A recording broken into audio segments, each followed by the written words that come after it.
할렐루야 강한교회 성도 여러분, 지금은 4월 27일 화요일 새벽 예배 시간입니다. 우리 함께 사도신경으로 우리의 신앙 먼저 고백하겠습니다. 전능하사 천지를 만드신 하나님 아버지를 내가 믿사오며 그 외아들 우리 주 예수 그리스도를 믿사오니 이는 성령으로 잉태하사 동정녀 마리아에게 나시고 본디오 빌라도에게 고난을 받으사 십자가에 못 박혀 죽으시고 장사한 지 사흘 만에 죽은 자 가운데서 다시 살아나시며 하늘에 오르사 전능하신 하나님 우편에 앉아 계시다가 저리로서 산자와 죽은 자를 심판하러 오시리라. 성령을 믿사하며 거룩한 공예와 성도가 서로 교통하는 것과 죄를 사해 주시는 것과 몸이 다시 사는 것과 영원히 사는 것을 믿사옵나이다. 아멘. 오늘 우리가 읽으실 하나님의 말씀은 에스겔서 13장 21절에서 16장 12절까지 말씀입니다. 에스겔서 13장 21절에서 16장 12절까지 말씀입니다. 저는 오늘 에스겔서 15장의 말씀을 가지고 잠시 말씀 전하도록 하겠습니다. 사람이 이 땅에 태어났다라는 것은 인생이 시작되었다라는 것을 의미합니다. 그 사람은 이제 인생이라는 시간을 살아가야 하는데요. 그런데 문제는 그 인생이라는 시간을 별다른 이유 없이 살아간다는 것입니다. 사실 이 말씀들이 좀 수요 예배 때 드렸던 말씀 중에 하나인데요. 인생을 살아가는 데 있어서 대부분의 사람들은 두 가지의 방식으로 살아갑니다. 첫 번째는 바로 무엇에 따라서 살아갑니다. 무엇에 따라 살아간다. 대표적으로는 세상 풍조에 따라 살아가는 것입니다. 세상의 유행에, 세상의 가치관에 따라서 살아가는 것이죠. 청소년들은 뭐 부모님의 말씀에 따라 살기도 하고, 또 누군가는 친구들의 이야기에 따라 살기도 하고, 또 어른들과 선생님들의 조언에 따라 살아가기도 합니다. 또 뭐 어른이 되면 뭐 저마다 공부를 하고 또 생각을 하면서 어떻게 하면 좀 세상의 풍조에 따라서 살아갈 수 있을까를 고민하면서 살아가는 것이죠. 그렇게 첫 번째는 바로 무엇에 따라 살아가는 것이 있다면, 두 번째는 바로 무엇대로 살아가는 것입니다. 대표적인 것이 바로 내 마음대로 살아가는 것입니다.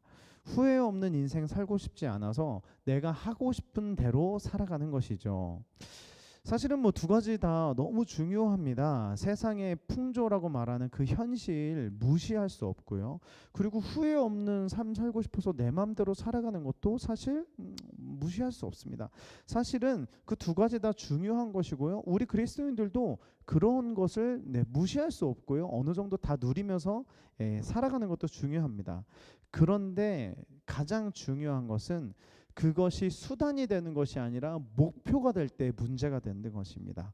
그래서 어떻게 따라가면서 사는 것, 또 내 마음대로 사는 것이 목표가 되고 목적이 되면 그때부터 문제가 되는 것이죠. 왜냐하면 어떤 것에 따라 살고 그리고 내 마음대로 살아간다. 아무리 열심히 살아갔고 자기 만족도가 높다고 하더라도요. 결국은 인간의 목적에서 벗어나서 그렇게 살아간다면 죽음이 찾아왔을 때 남는 것은, 인생을 돌아볼 때 후회와 미련과 허무밖에 없기 때문입니다. 자, 그렇다면 우리가 인생을 살아갈 때 있어서 가장 중요한 것은 무엇일까요? 바로 목적을 갖고 살아가야 한다는 것입니다. 세상에 그 어떤 것도 목적 없이 만들어진 것이 없기 때문입니다. 모든 것이 다 목적을 갖고 만들어졌습니다. 그리고 그 목적대로 쓰임 받는 것이 모든 물건들이고 세상에 만들어진 모든 것들입니다. 자, 중요한 것은 바로 이것인데요. 목적을 잃어버린 물건들은 버려진다는 것입니다. 가령 이 마이크가 소리를 증폭시키는 것이 이제 더 이상 할 수가 없다라고 한다면 이 마이크는 아무짝에도 쓸모가 없어서 버려지는 것이죠. 자, 목적을 잃어버린 것은 쓸모없는 것이 되어서 버려진다라는 것이에요. 오늘 본문 말씀에서 하나님께서는 이스라엘 백성들을 표현을 할 때 저들은 나의 포도나무다라고 비유를 해요. 흔히 포도나무를 생각하면 성경에서 요한복음 15장이 떠오릅니다. 예수님께서 말씀하셨죠. 나는 포도나무고 너희는 가지다. 근데 이것을 생각을 해보면 많은 사람들이 포근함을 가져요. 아, 뭔가 예수님이 포도나무고 아름다운 포도나무고 그 속에 내가 가지로서 한 가지의 역할을 감당하고 있네. 내가 예수님의 품 안에 있네. 뭔가 예수님과 연결되어 있네. 이렇게 포근하고 따뜻하고 위로의 마음을 갖게 되는데요. 사실은 굉장히 중요한 것은 그 가지의 역할이 두 가지로 분명하게 구별되었다는 것입니다. 우리는 포도나무의 가지다라고 예수님 말씀하실 때, 자, 첫 번째 가지의 역할, 바로 열매를 맺지 못하는 가지들은 어떻게 되는 것이냐? 바로 잘라버린다는 것입니다. 그래서 사실은 이 말씀은 굉장히 따뜻한 말씀은 아니에요. 예, 아주 두 가지가 분명하게 공존되어 있습니다. 열매를 맺지 못하는 나무는 그냥 가지는 잘라버릴 것이다. 목적을 잃어버린 마이크는 버려지는 것처럼 열매를 맺지 못하는 가지는 아무짝에도 쓸모없어서 잘라서 불태워버린다고 말씀하시고요. 반면에 두 번째, 바로 열매 맺는 가지는 어떻게 돼요? 더 풍성히 열매를 맺게 하겠다라고 말씀하십니다.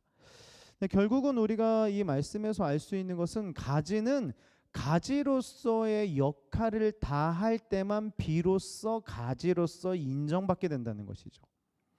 오늘 본문으로 들어와서 이스라엘은 포도나무다라고 말씀하십니다. 자, 문제는 이 포도나무는 그럼 포도나무의 역할을 해야 돼요. 즉 열매를 맺는 나무가 되어야 한다는 거예요. 그런데 열매를 맺지 못하는 포도나무는 아무짝에도 쓸모가 없다는 것입니다.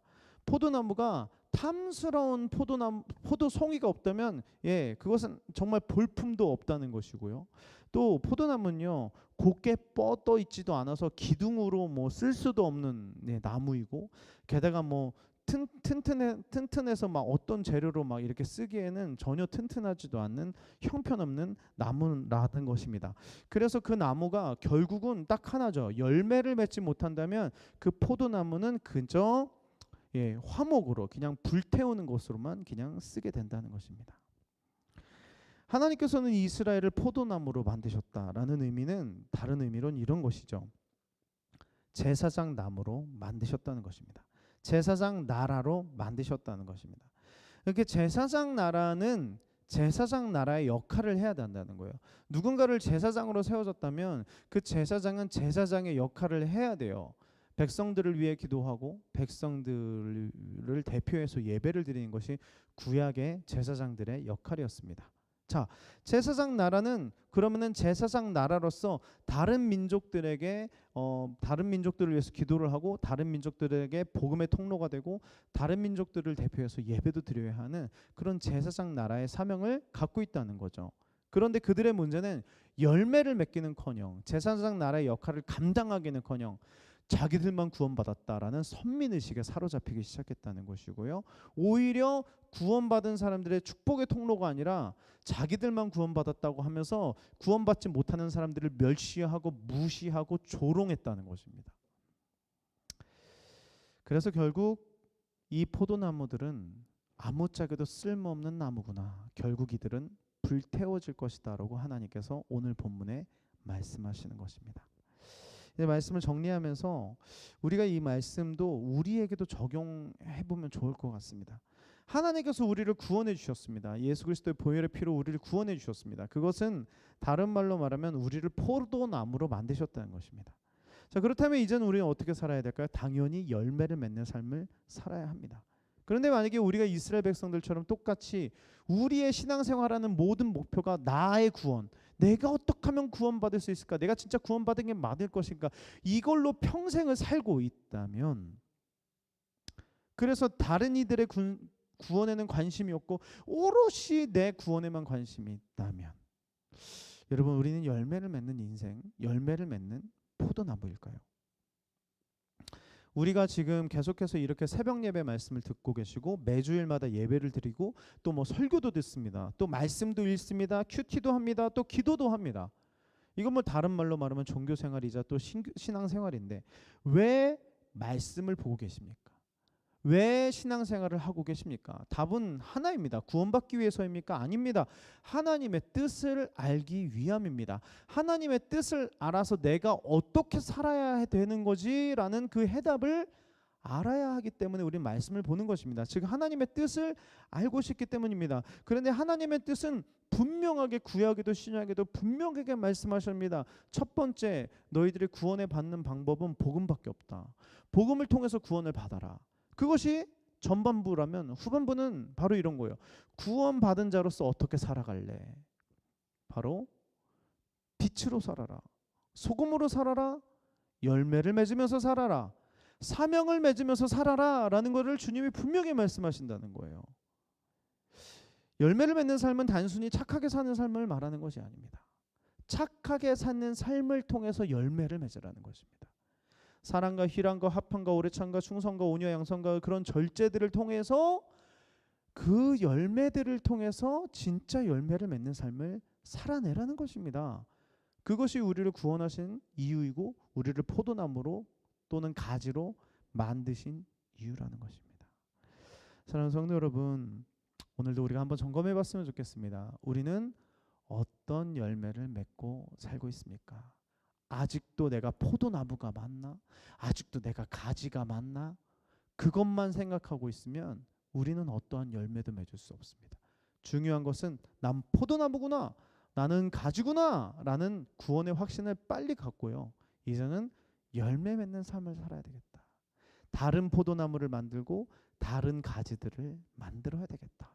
그렇게 우리가 포도나무로서 또 가지로서의 역할을 살아간다면 우리의 삶에는 반드시 열매 맺는 삶이 될 것이고, 주님 말씀하신 것처럼 열매 맺는 삶을 살기 시작하면 우리의 삶을 훨씬 더 풍성히 열매 맺는 삶으로 만들어 주실 것입니다. 그렇게 복된 하루 되시기를 예수님의 이름으로 축복합니다. 네, 우리 주기도문으로 화요일 새벽 예배 마치겠습니다. 하늘에 계신 우리 아버지여, 이름이 거룩히 여김을 받으시오며 나라가 임하옵시며 뜻이 하늘에 이루어진 것 같이 땅에서 이루어지리이다. 오늘날 우리에게 일용할 양식을 주옵시고 우리가 우리에게 죄 지은 자를 사준 것 같이 우리의 죄를 사주옵시고 우리를 시험에 들게 하지 마옵시며 다만 악에서 구하옵소서. 대개 나라와 권세와 영광의 아버지께 영원히 있사옵나이다. 아멘.